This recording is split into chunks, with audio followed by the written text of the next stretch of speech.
Experiment 626, Chris Sanders, the genetically modified alien who escaped from his planet after being sentenced to exile and crash-landed in the state of Hawaii, is a far cry from your standard Disney protagonist. Designed to be a powerful weapon, Stitch is initially a charmless and slobbering wrecking ball with terrible impulse control and a mean temper that makes him quick to lash out at any perceived threats. He's a pugnacious blue gremlin with 6 stubby legs, antennas, and ears bigger than his head. He can retract all of his more extraterrestrial features to look more like a dog, which is convenient since he finds himself in a dog pound and adopted by a young girl named Lilo, Dabby Chase, who renames him Stitch. The bond she shares with him will show him that he's much more capable of love and community than he ever realized, leading to many heartwarming hijinks involving Elvis Presley dance-alongs, monster movie recreations, and lots of surfing. So far, this is a pretty standard Disney story on paper,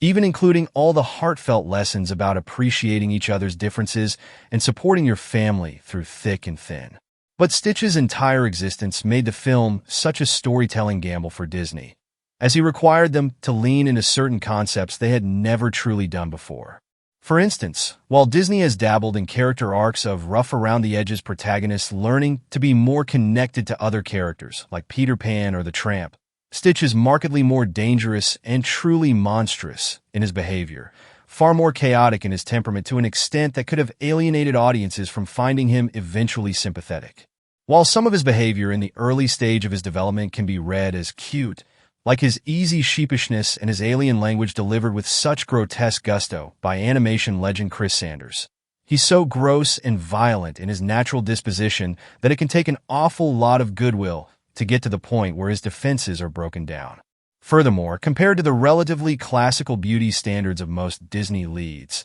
Stitch is, it must be said, pretty odd-looking, with his jagged teeth, bug eyes, and elephant feet. He doesn't scream plush toys and lunchboxes compared to other cute Disney animals like Abu the monkey or the 101 Dalmatian puppies. But the film clearly knows that, and so it focuses on making him into basically the talking dog every kid would have wanted. In other words, Disney had a rarity on their hands and needed to effectively sell people comfortable with their brand to get on board. Enter the Lilo and Stitch co-directors, Chris Sanders and Dean DeBois. Sanders and DeBois quickly came up with ideas, making separate trailers, each built around Stitch invading a different iconic moment from one of Disney's most revered films. This clever advertising strategy required reanimating new sections of the sequences that now involve Stitch and even getting some of the original voice actors back to do new dialogue for the characters. The scenes they chose included the aforementioned Pride Rock scene,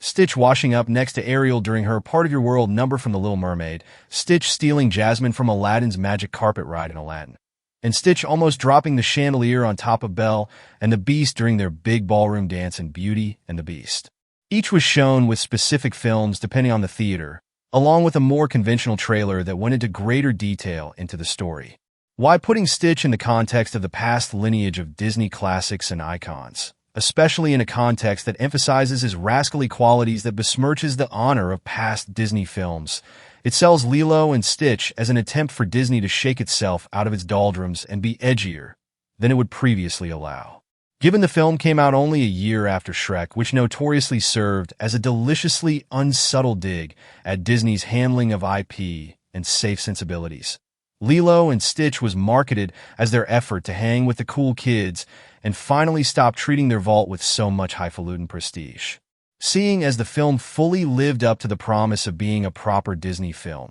with all of its unashamed sentimentalism, while also having a youthful recklessness that was an infectious part of its charm, being the best of both worlds, it's little wonder it became the first true hit for Disney in the post-Renaissance era.